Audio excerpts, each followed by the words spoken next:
Hi, my name is Jonathan Bryant. I'm a software engineer and a graduate of Flatiron's amazing program, and I'm here today to show you Focus Master, the app I created for my capstone project.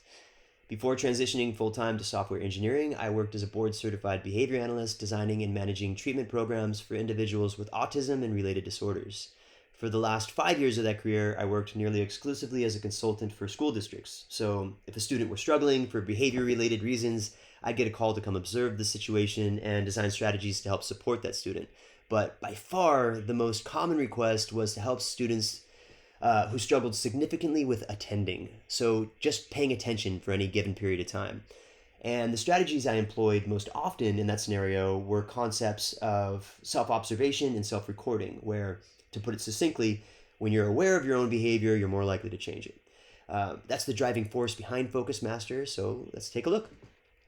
What you're seeing here is an iPhone 13 simulator running off of Xcode using iOS 15.4. The simulator works nearly identical to a iDevice.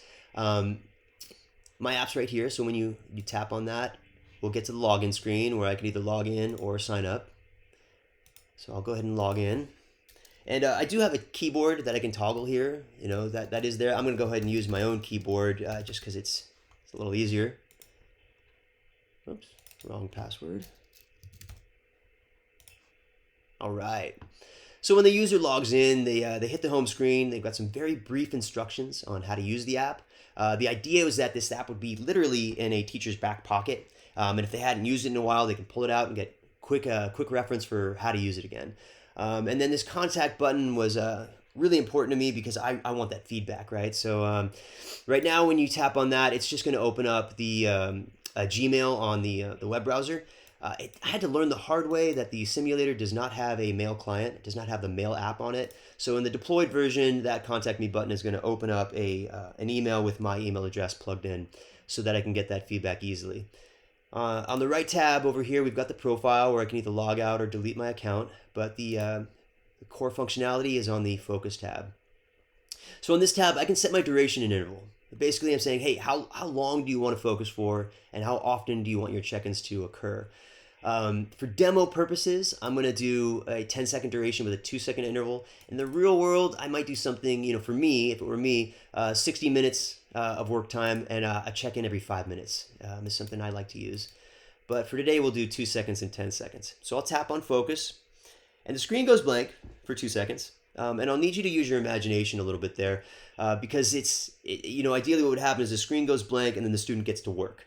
And then the interval starts to count down. And when it expires, we get the check-in. So let's say on that first interval, Johnny's doing exactly what he needs to do and he's right on task, so he can tap yes.